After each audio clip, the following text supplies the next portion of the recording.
नमस्कार साथियों, मैं प्रमोद गुप्ता, शिक्षक शाजापुर, मध्य प्रदेश। शिक्षा में शून्य निवेश नवाचार करते हुए इस वैश्विक महामारी के दौरान जारी जो लॉकडाउन है, इस लॉकडाउन में जैसा कि आपको पता ही है, मेरे द्वारा लगातार नवाचार किए गए। लॉकडाउन के भाग 1 में 21 टीएलएम का निर्माण मेरे द्वारा किया गया था। उसी प्रकार से लॉकडाउन भाग 2 में मेरी बेटी अनन्या के सहयोग से मैंने 21 एक्टिविटी के वीडियो भी घर पर ही तैयार किए थे और ऑनलाइन शिक्षण के माध्यम से अपनी शाला के साथ साथ जिले के और राज्यों के अन्य सरकारी स्कूलों के बच्चों तक उन वीडियो को एक्टिविटी वाले वीडियो को और साथ में मेरे द्वारा जो 21 टीएलएम बनाए गए चार्ट उनको भी भेजा गया था। ठीक उसी क्रम में काम करते हुए मैंने लॉकडाउन भाग 3 में, जो कि 4 मई से 17 मई तक जारी रहा, इस लॉकडाउन भाग 3 में मैंने नया नवाचार करते हुए 21 शैक्षिक कविताओं का संकलन भी किया है। कुछ कविताएं मेरे स्वयं द्वारा स्वरचित भी हैं और उद्देश्य है कि इन बाल कविताओं के माध्यम से बच्चों के विभिन्न विषयों को बहुत ही सरलता से और रोचकता से बच्चों के शिक्षण को पूरा किया जाए, और ये प्रयास किया है इन 21 शैक्षिक कविताओं के माध्यम से। तो मेरा ये जो प्रयास लॉकडाउन की अवधि भाग 3 में 4 मई से 17 मई की जो अवधि है, इसमें ये जो प्रयास मेरा किया गया है, इन 21 शैक्षिक कविताओं का संकलन किया गया है। और ये जो प्रयास है मेरा, आप देखिए,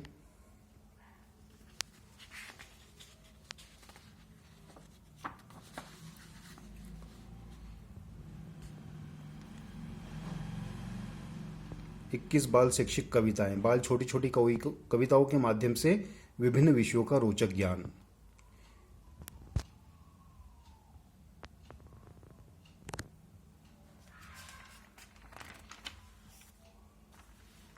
कविता 1 जो है, नव परिवर्तन का आधार।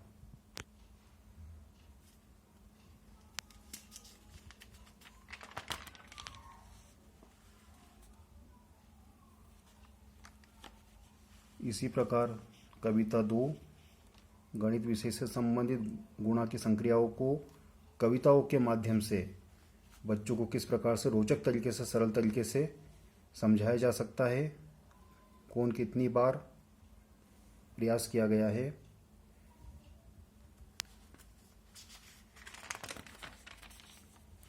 इसी प्रकार पर्सनल कंप्यूटर के प्रकार को कविता के माध्यम से समझाया गया है।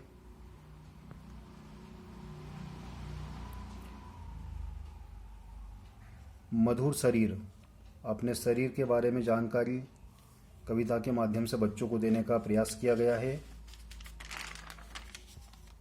इसी प्रकार विभिन्न व्यवसाय में, जैसे कि लोहार, उसके बारे में बच्चों को जानकारी देना कविता के माध्यम से। कविता के माध्यम से देने से बच्चे बहुत आसानी से और किसी भी विषय को बहुत जल्दी सीख सकते हैं। हिंदी व्याकरण, शब्द भेद कविता के माध्यम से बताने का प्रयास किया गया है।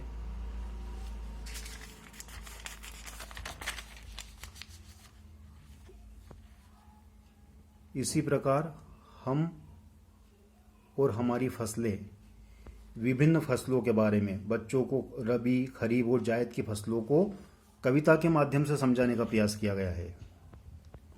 इसी प्रकार हिंदी व्याकरण में उपसर्ग और प्रत्यय, इनको भी कविता के माध्यम से समझाने का प्रयास किया गया है। विभिन्न व्यवसाय में दर्जी के बारे में बच्चा कविता के माध्यम से बहुत अच्छे से समझेगा, जानेगा। इसी प्रकार इंग्लिश में भी फ्लावर्स पोयम, विभिन्न फ्लावर्स के बारे में बच्चों को जानकारी होगी। फिर हिंदी व्याकरण में संज्ञा के बारे में कविता के माध्यम से समझाने का प्रयास किया गया है। इसी प्रकार स्वच्छता, इस समय जो महामारी फैली है वैश्विक दुनिया में सभी, और उससे संबंधित स्वच्छता पर विशेष ध्यान देने के लिए बच्चों को विभिन्न बीमारियों को भगाने के लिए किस प्रकार से सावधानी रखना है, ये इस कविता स्वच्छता के माध्यम से बताने का प्रयास किया गया है। संस्कृत में भी बच्चों को धीर बनो, शिष्ट बनो, सभ्य बनो की नैतिक शिक्षा देने का प्रयास किया गया है। फिर इंग्लिश सॉन्ग भी लिया गया है। इसी प्रकार नवीन नामांकन पर भी बच्चों को कविता के माध्यम से शाला की प्रमुख विशेषताएं बतलाने का प्रयास किया गया है। सरकारी स्कूल की विशेषता बतलाने का प्रयास किया गया है। स्वशासन के बारे में भी बताने का प्रयास किया गया है। ग्राम पंचायत को किस प्रकार से ग्राम पंचायत के बारे में, स्थानीय स्वशासन के बारे में बच्चों को समझाने का प्रयास किया गया है।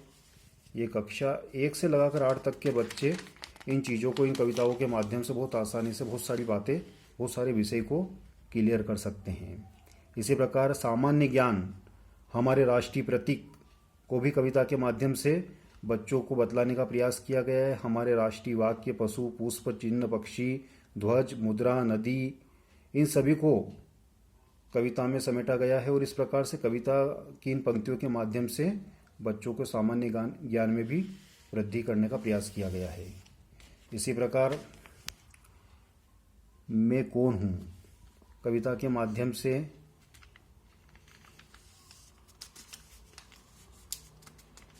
बतलाने का प्रयास किया गया है। पहेली के माध्यम से बच्चों को विभिन्न विषयों को समझाने का प्रयास किया गया। इसमें मैं पृथ्वी हूँ, पृथ्वी के बारे में बतलाया गया है।